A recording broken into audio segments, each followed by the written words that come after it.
사랑합니다. 여러분 안녕하세요. 저는 열린비전교회 이채영 집사입니다. 오늘 여러분과 함께 하버드의 건강접시라는 제목으로 건강 특강을 하게 되었습니다. 특별히 오늘이 가족사랑 주일인데 이 강의를 온 가족이 함께 듣고 건강에 유익한 정보를 얻으셨으면 좋겠습니다. 그럼 강의를 시작하겠습니다.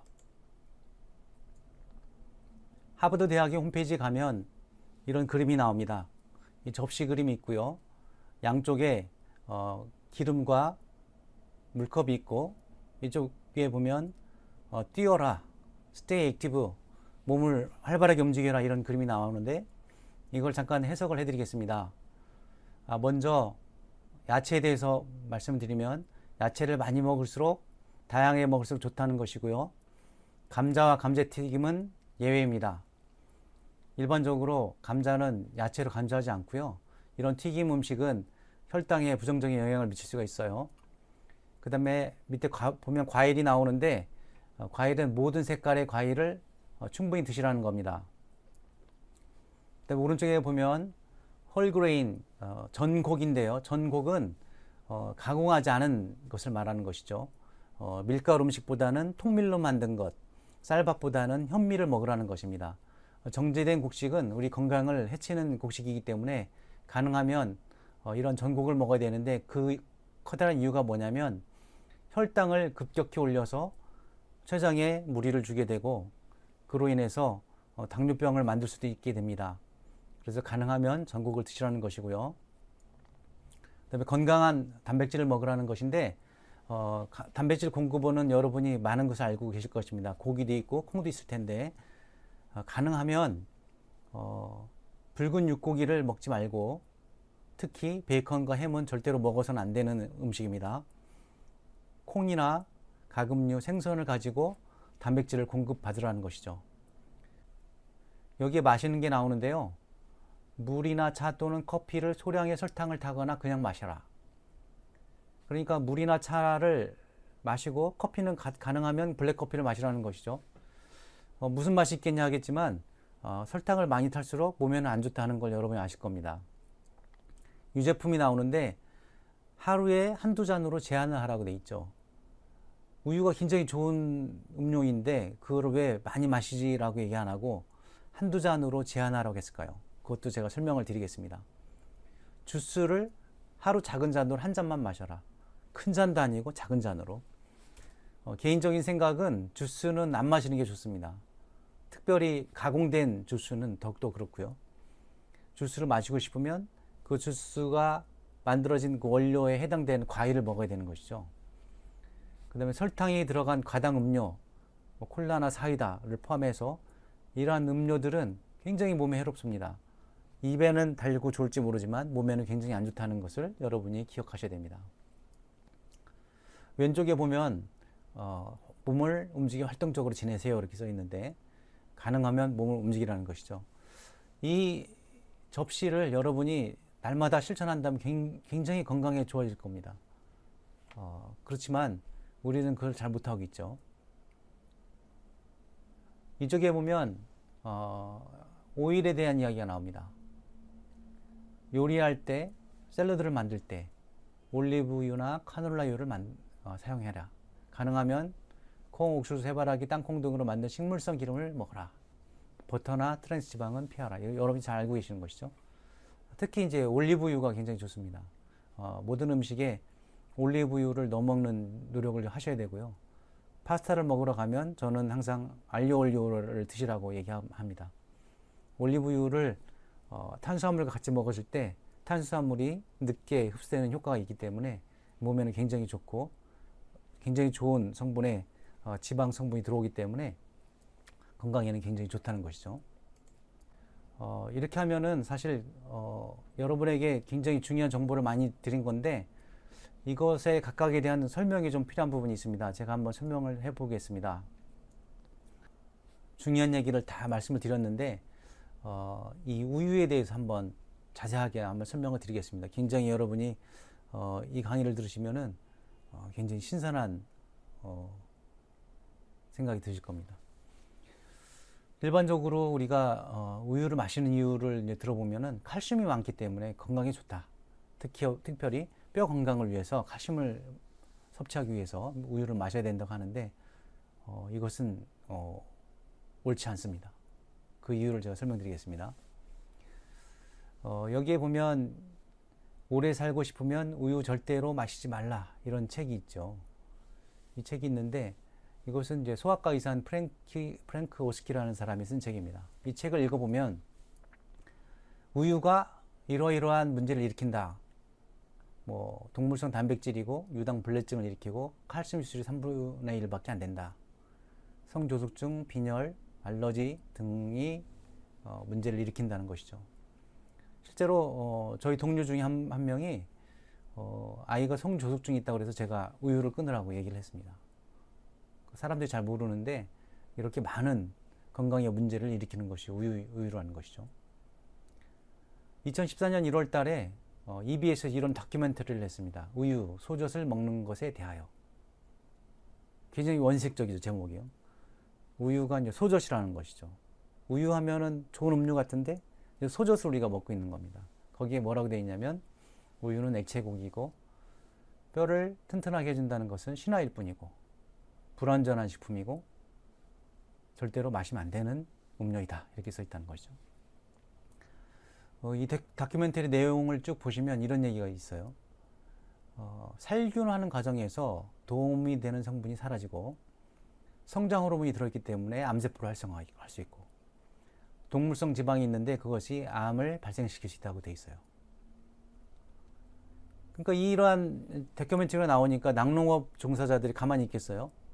그래서 이것을 이제 소송을 걸었습니다. 인터넷에 소개한 것을 다 삭제하고 재방송을 하지 말라 이렇게 소송을 냈는데 이것이 이제 재판을 통해서 기각이 됐어요.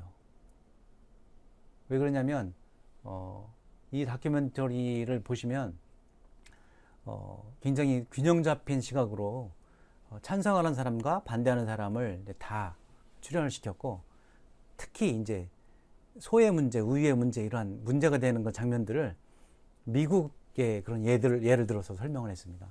그러니까 상당히 객관적인 방송이다 이렇게 판정이 난 거죠. 여러분도 가능하면 한번 이런 다큐멘터리를 한번 보시면 좋을 것 같아요. 우유 소젖을 먹는다는 것에 대하여 이런 것을 한번 유튜브에 찾아보면은 이게 이제 원본이 나와 있는데 한번 보시면 좋을 것 같습니다. 이것은 그 뉴트리언트라는 그 의학 잡지에 실렸던 내용인데요. 여기 보면은 힙 프랙처가 뭐냐면 골반 골절을 말하는 겁니다. 골반 골절이 얼마나 많은가? 이것은 우유를 얼마나 마시는가? 이거에 대한 이제 그래프인데요. 공교롭게도 낙농국이라는 그 낙농 대가들이 있는 그 선진국, 우리가 말하는 건 선진국들, 낙농 선진국에 보면 미국이나 뉴질랜드, 스웨덴, 뭐 이스라엘 이런데, 영국 이런 나라들이 우유를 당연히 많이 마시겠죠. 그런데 골반 골절도 많다는 거예요. 어떤 얘기냐면 우유를 많이 마셨더니 뼈가 잘 부러지더라. 이런 얘기가 됩니다. 우리가 생각하는 거랑 정반대죠. 우유를 먹으면 뼈가 튼튼해야 되는데 왜 더 많이 부러질까? 이게 이제 논문에 나왔습니다. 칼슘을 흡수할 수 있는 그 비율이 있습니다. 우유에는 그 칼슘이 사실 많이 들어있어요. 들어있긴 한데, 우리 몸에 흡수될 수 있는 그 양이 3분의 1에 불과합니다. 이러한 식물성 근본의 이런 음식들은 절반 이상이 흡수가 되는 반면 우유는 흡수가 도리어 적죠. 유당불내증 여러분이 많이 아실 거예요. 우유를 마시면 배가 아프다, 설사가 나오거나 방귀를 낀다. 이것이 이제 우리나라에는 굉장히 많습니다. 그런 증상들이. 미국이나 백인들은 8%밖에 안 되는데 85%에서 이런 증상들을 겪고 있어요. 왜 그러냐면 우유에 들어있는 그 유당을 이제 분해를 해야 되는데 그 분해하는 효소가 어렸을 때는 좀 있는데 3세 이후가 지나면 점차 줄어든다는 것이죠. 쉽게 말하면 어릴 때는 우유를 먹을 필요가 있어요. 그런데 어른이 되면 먹을 필요가 없다 이런 뜻이에요. 그런데도 이제 계속 먹다 보니까 문제가 되는 것이죠. 이게 굉장히 좀 저도 굉장히 당황스러운 얘기인데 학교 우유 급식의 목적이라는 문서를 제가 찾았습니다. 그게 2019년에 나온 논문이고 농림축산식품부에서 발행한 문서예요. 그 문서에 이제 그 목적을 이제 세 가지로 써놓고 있는데, 첫 번째는 뭐 영양을 위해서 뭐 필요하다. 두 번째는 골고루 차생위 계층 학생들에게 무상급식을 해서 영양의 불균형을 해소해야 되겠다는데, 세 번째가 이제 중요한데, 우유를 일찍부터 마시게 함으로 인해서 우유 소비 기반을 확대한다는 거예요. 그래서 낙농업의 발전을 도모하겠다는 게 세 번째 목적입니다. 이게 이제 굉장히 이제 목적이 큰 것이죠. 그래서 이제 청소년의 칼슘 섭취를 높이기 위해서 보건복지부에서는 매일 2컵의 우유를 마시라고 이제 권고를 하겠다는 겁니다. 학교 급식의 우유 그 목적이 낙농업의 안정적인 발전을 도모하기 위해서 어렸을 때부터 입맛을 들여서 해야 된다. 이런 얘기죠. 그래서 실제로 이제 그런 사업들이 진행되고 있고요. 여기 보면은 뭐 상당히 많은 돈을 들여서 그 백색 우유를 날마다 무료로 급식으로 이제 주고 있습니다.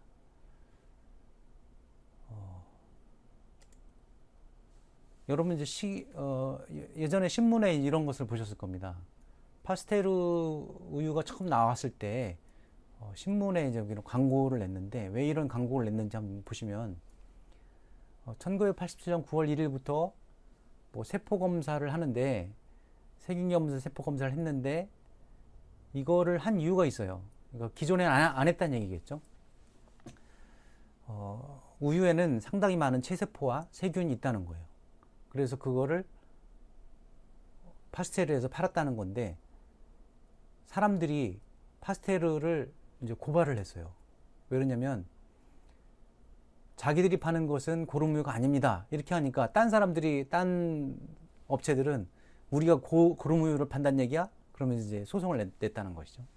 이게 굉장히 복잡한 이제 싸움이었는데, 고름이라는 게 뭐냐면요, 체액하고 그 다음에 체세포하고 그 다음에 세균하고 이렇게 세 개 섞여 있으면 우리가 고름이라고 부릅니다, 의학적으로요. 그런데 실제로 우유를 보면은 그 안에 이렇게 많은 세균이나 세포가 있어요. 우리가 말하는 1A 등급 제일 좋은 우유죠. 자, 1cc 안에, 우유 1cc 안에 세균이 3만 마리가 들어있으면 최고 좋은 등급이라는 거예요. 세균이 없는 게 아니라 그렇게 많은 세균이 있으면 1A 등급인데, 그거를 이제 소독을 해서 우리가 먹는 것이죠. 체세포는 20만 개. 굉장히 많은 겁니다. 그러니까 우리가 먹는 1A 등급, 1A 등급의 최고 상품의 그 우유 안에는 많은 세균과 체세포가 들어있는 거예요. 그러니까 그걸 다른 말로 말하면 고름이라는 거죠. 고름을 마시고 있다는 겁니다. 그럼 왜 젖소에서 고름이 나오느냐? 나올 수밖에 없어요. 정상적으로 소가 하루에 3, 4리터를 짜야 정상인데, 많은 생산을 위해서 호르몬제를 주입하는 것 포함해서 과도하게 이제 젖을 이렇게 만들다 보니까 쉴 시간이 없는 거예요. 그러다 보니까 유선염이 생기게 되고 젖을 짰을 때 고름이 나올 수밖에 없는 것이죠. 그래서 생우유를 절대로 그냥 먹어서 안 돼요. 그건 세균 덩어리이기 때문에 큰일 납니다. 다 알잖아요, 그 사실을. 우유를 생으로 먹으면 안 된다. 거기에 많은 세균과 체세포가 있고 그건 고름 덩어리이기 때문에 먹어서는 안 되는 거예요. 근데 그거를 소독을 했기 때문에, 세균이 죽었기 때문에 먹으라는 것이죠. 고름이 있는데 고름 안에 세균을 다 죽였대요. 그러니까 마셔도 된다는 겁니다. 참 재밌는 얘기죠. 이것은 미국의 책임있는 의사회라는 데서 나온 문서인데요. 여기에 뭐라고 되어 있냐면, 우유를 3잔 이상, 하루에 3잔 이상 마시는 사람은 골반 골절의 위험성이 60%가 증가한다. 그러니까 우유를 3잔 이상 많이 마시면 골반 골절이 많아질 수 있다. 아까 제가 보여드린 그래프와 비슷하죠. 또 하나는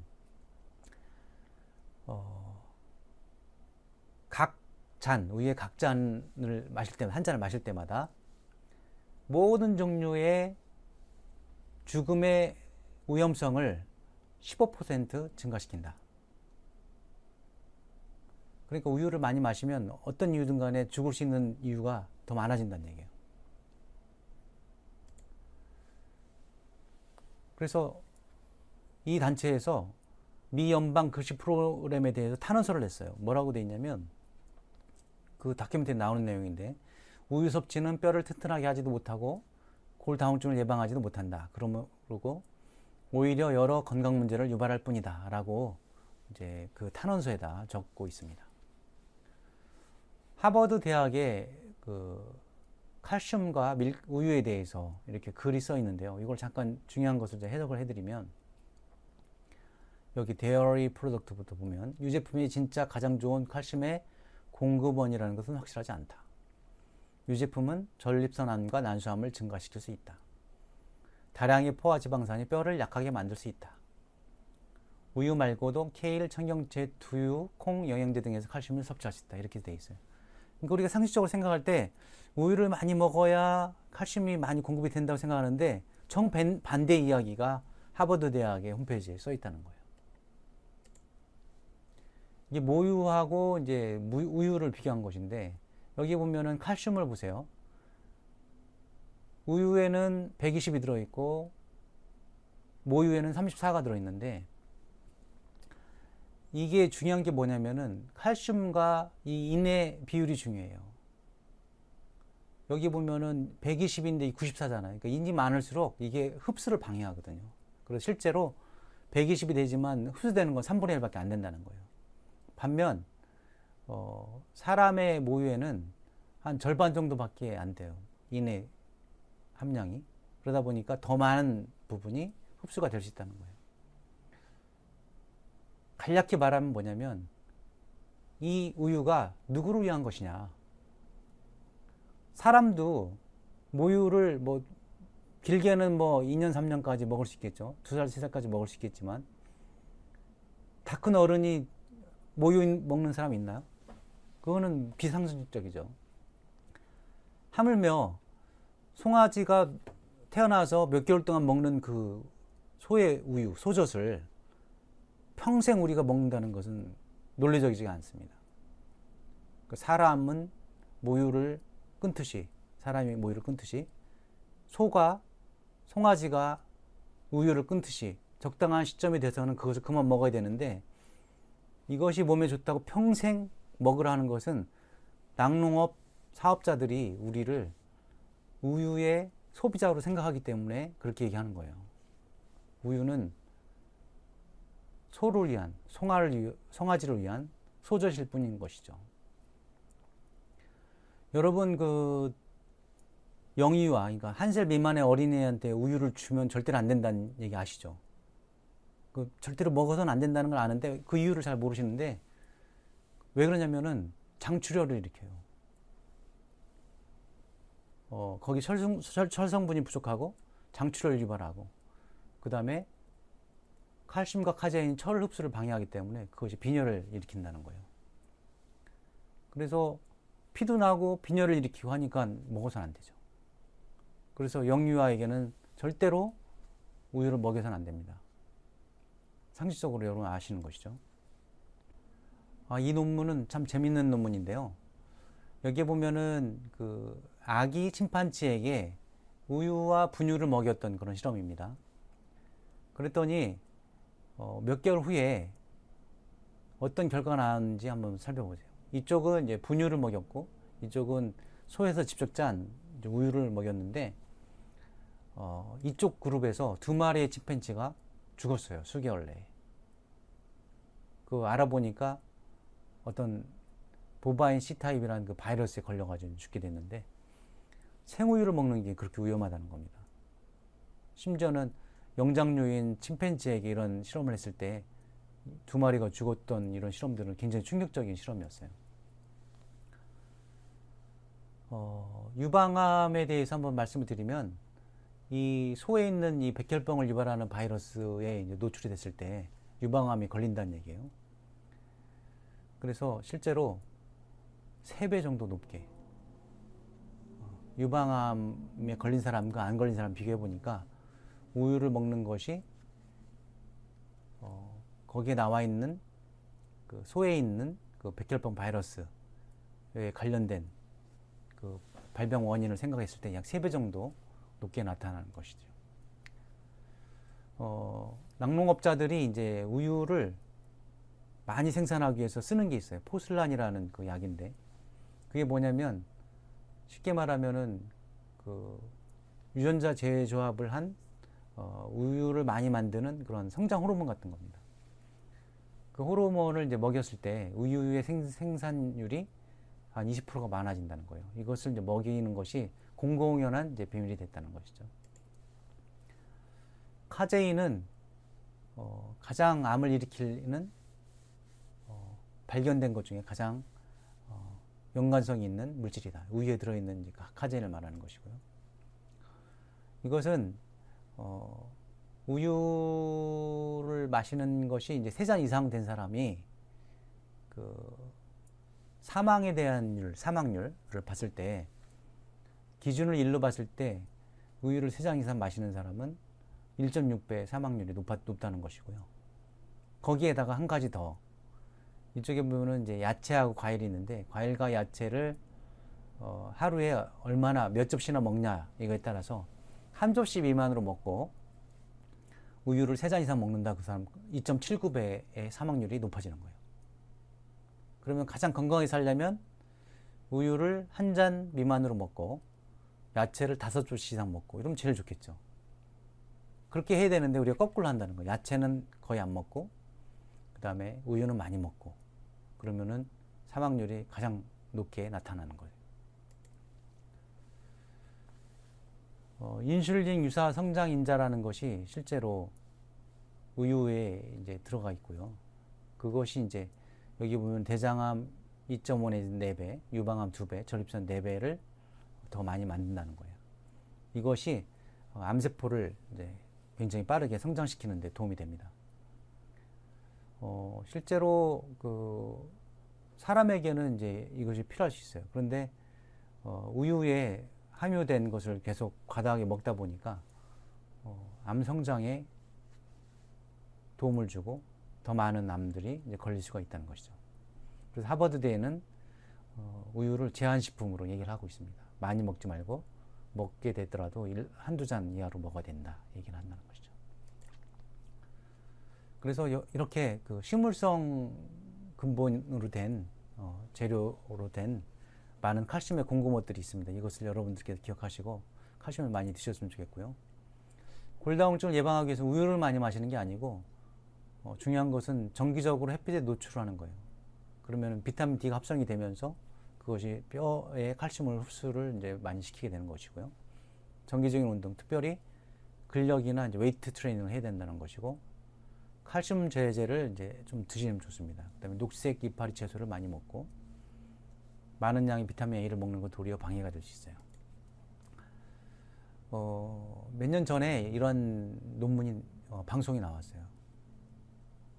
이게 이제 실제로 논문이 발표된 건데 2020년도 1월 달에 이제 이 논문이 발표되면서 막 대대적으로 이런 방송에서 막 우유 한 잔을 마시면 유방암이 42% 감소됩니다. 이렇게 막 신문이 막 많이 나왔어요. 뉴스도 나오고 신문이 이렇게 많이 나왔어요. 그래서 제가 이게 너무 궁금해가지고 이 논문을 직접 찾아봤습니다. 근데 뭐라고 돼 있었냐면 우유를 많이 마시면 유방암이 감소합니다. 이런 게 아니에요. 그 내용을 잘 보면.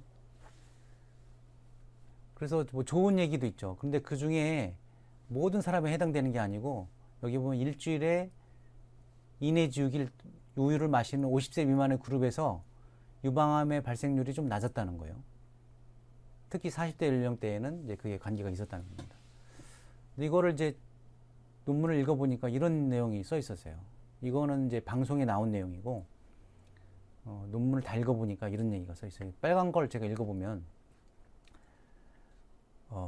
359명의 유방암을 이제 분석을 했는데, 그 중에 보니까 우유의 섭취는 유방암의 위험도를 낮추지 못한다. 이렇게 써 있고요. 그다음에 여기 보면은 뭐라 되어 있냐면 50세보다 젊은 사람들은 유방암을 낮출 수가 있는데 좀 더 연구가 필요하다. 그러니까 다른 나이에는 그렇지 않다는 거예요. 그 젊은 연령층에는 이제 그런 관계가 있는데 다른 연령에는 이제 관계가 없다는 거예요. 도리어 유방 섭취가 우유 섭취가 유방암을 낮추지 못한다고 그 논문에 써 있습니다. 또 뭐라고 되어 있냐면 이 우유에 있는 락토스는 난소암의 위험성을 증가시킵니다. 그 논문에 그게 써 있다는 거예요. 그 다음에 유제품들은 암의 전구 물질이든지 아니면 암을 방해하는 효과들이든지 이 두 가지 효과가 다 있다는 거예요. 그러니까 암을 유발할 수도 있지만 암을 억제할 수 있다. 이 두 가지 효과가 다 있다는 것이죠. 그 다음에 여기에 이제 지방이라든지 우유에 들어있는 지방이라든지 포화지방 이런 것들이 암을 유발하는 암 발생 인자가 될 수 있다는 거예요. 그래서 이것이 유방암을 만들게 하는 위험인자가 될 수 있다. 이렇게 되어 있다는 거죠. 그래서 방송은 우유를 마시면 몇 프로의 뭐 유방암이 감소합니다. 이렇게 되어 있지만 그게 아닌 거예요. 이 논문에는 이제 이렇게 균형 잡히게 써 있어요. 유방암을 더 많이 만들 수도 있습니다. 그렇게 써 있고 일부 나이에서는 뭐 감소되기도 합니다. 그래서 이거를 제가 균형감 있게 제가 기자라면 이렇게 이제 방송을 해야 되는 것이죠. 제가 기자입니다. 자, 이번 연구에 의하면 폐경전 여성에서 우유 한 잔을 마셨을 때 난소 기능 부전으로 난소암이 생길 가능성은 높지만 여성 호르몬에 민감한 유방암은 도리어 줄어드는 경향이 있다는 것이 밝혀졌습니다. 우유가 유방암을 더 유발한다는 연구도 있으니 우유를 마실지 안 마실지는 여러분이 신중히 판단하시기 바랍니다. 이렇게 해야 이제 균형 잡힌 뉴스가 되는데 그 특정 부분 일부만 탁 따가지고 이제 그걸 매스컴에 내보내니까 사람들이 그걸 볼 때는 우유를 마셔야 유방암이 안 걸리나 보다 생각한다는 것이죠. 이게 참 웃기는 이야기입니다. 그러니까 우리는 그런 매스컴을 보고 정보를 이제 인지를 하는데 충분히 내용을 이해하지 못하기 때문에 이러한 오류들이 생길 수가 있다는 것이죠. 이 기사가 난, 이 논문에 대한 그 기사가 난 그 기사의 댓글 한번 제가 읽어봤더니 굉장히 놀랐어요. 의외로 우리나라 국민들이 무조건 믿지 않더라고요. 여기 보면 뭐 하버드, 존스 홉킨스 모든 연구팀들이 소젖의 유해성을 말하는데 왜 이것을 많이 먹으라 하나요? 뭐 이렇게 돼 있고요. 그 다음에 뭐 낙농업협회에서 후원 받았나요? 뭐 이렇게 돼 있고 소젖은 송아지나 먹으라고 해요. 뭐 이렇게 돼 있어요. 곡물 사료 먹고 성장 촉진제 맞는 젖소에게 건강한 우유가 나올 수 없겠죠. 웃기지도 않네요. 우유에 칼슘의 인간이 흡수를 못합니다. 우유는 산성이라 오히려 골다공증을 빨리 오고요. 참 대단해요. 이렇게 잘 아는 분이 많다는 게 제가 굉장히 도리어 놀랐는데 우유 소비가 줄어든 것을 비싸게 팔아쳐먹어 줄어든 것이다. 뭐 이렇게 되는 것이죠. 이렇게 다양한 의견들이 있었는데 우리 국민들이 그렇게 방송이 나오더라도 그걸 절대로 그대로 믿지 않는다는 거예요. 여러분도 속아서는 안 됩니다. 아주 일부분을 그렇게 방송하고 있는 거예요. 여기 보면은 이 논문인데요. 유제품은 유방암의 발생을 증가시킨다. 이렇게 논문이 나와 있어요. 유방암에 대해서 53%의 위험성을 증가시킨다. 이렇게 돼 있어요. 왜 그러냐? 그 이유는 인슐린 성장인자 같은 것이 있기 때문에 그리고 성장 호르몬이 있기 때문에 우유에 암의 위험성을 증가시킨다. 이런 논문이 있습니다. 이제까지 이제 우유에 대한 말씀을 드렸고요. 지금부터는 이제 간단하게 고기에 대해서 말씀을 드릴 건데 WHO에서 이제 암을 만드는 이제 발암 물질들을 분류를 했어요. 이제 그룹 1이 제일 위험한 것이고 2, 3 이렇게 돼 있는데 이게 표로 다 나와 있습니다. 120가지, 83가지. 이 120가지 중에 뭐가 있냐면 프로세스드 미트라는 게 있어요. 여러분이 아시다시피 햄, 베이컨, 소세지 이런 것들이죠. 여러분 소세지 많이 좋아하시는데 이러한 런천 미트 뭐 이런 거 있잖아요. 이런 것들이 암을 유발하는 첫 번째 물질이라는 거예요. 1급 발암 물질. 두 번째 발암 물질은 뭐냐? 붉은 육고기라는 거예요. 아까 첫 화면에서 제가 생선이나 닭고기를 먹고 가능하면 식물성으로 된 단백질을 먹으라 말씀드렸잖아요. 근데 여기는 붉은 육고기는 단백질을 공급하기도 하지만 이것이 2급 발암물질이라는 거예요. 여기 하나의 논문이 있는데요. 여기 보면 붉은 육고기, 닭고기, 물고기, 그리고 그것에 대해서 대장암이나 직장암이 어떻게 걸리나 이런 이제 논문을 이제 썼는데, 거기 뭐라고 되어 있냐면 직장암을 더 많이 발생시키는 것은 붉은 육고기와 가공한 육고기다, 이렇게 되어 있고요. 그다음에 닭고기와 물고기는 암을 증가시키지 않는다, 이렇게 되어 있어요. 그럼 여러분 뭘 먹어야 되겠어요? 제가 말씀드렸잖아요. 고기를 먹더라도 가능하면 닭고기나 물고기를 먹어야 된다. 미국 암학회 홈페이지에 이런 얘기가 써 있어요. 암이 무엇에 영향을 받는가? 프로세스드 레드밋 이렇게 나와 있죠. 가공육, 붉은 육고기, 그다음에 아까 말한 감자라는 건 대표적인 게 감자튀김을 말하는 거예요. 정제된 곡식, 그다음에 설탕이 많이 들어가 있는 음료, 이런 것들이 암을 유발한다는 거예요. 암을 발생시키는 원인이 된다는 것이죠. 그다음에 과일, 야채, 전곡, 가공하지 않은 전곡, 그다음에 피쉬, 물고기, 닭고기, 그다음에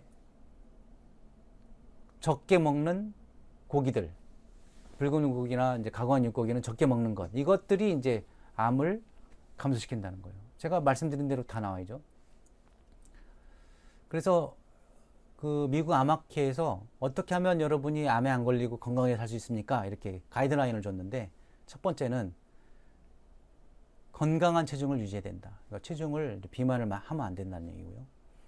그것을 위해서 규칙적인 신체 활동과 음식 조절을 해야 되는 것이고, 그 다음에 아까 스테이 액티브로 나와 있죠. 운동을 얼마나 할 것인가?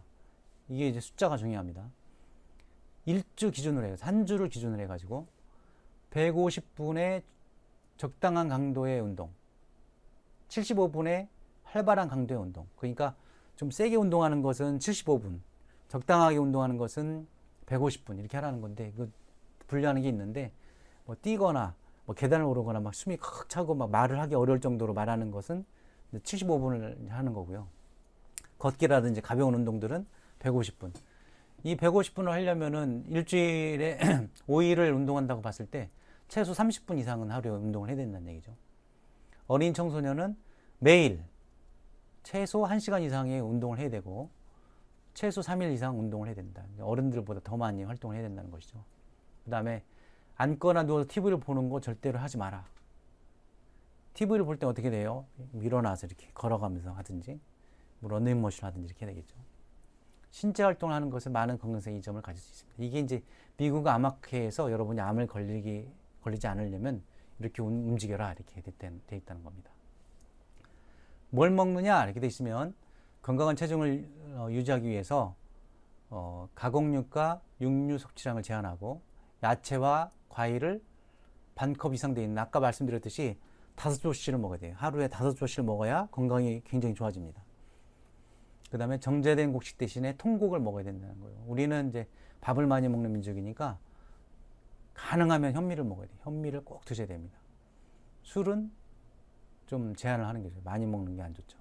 이렇게 미국 암학회에서 말한 가이드라인을 이제 말씀을 드렸습니다. 약식 동원이라는 얘기가 있죠.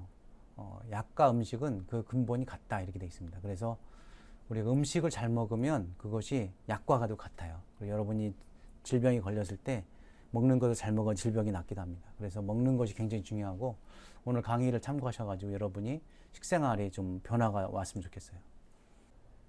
이 하버드 접시를 다시 한번 살펴보면서 이제 마칠까 하는데요. 적어도 하루에 이런 음식을 먹을 때 야채와 채소로 한 절반을 먹고, 곡식은 한 4분의 1 정도만 먹는 거예요. 그 다음에 단백질을 먹어야 되고요. 이렇게 골고루 영양을 갖춰서 이제 식사를 하면 건강해질 수 있다는 거고요. 우리가 흔히 알았을 때 잘못 알았던 거 있죠. 우유를 많이 먹으면 좋은 게 아니라는 거. 그 다음에 설탕을 가능하면 줄여서 먹어야 된다는 것.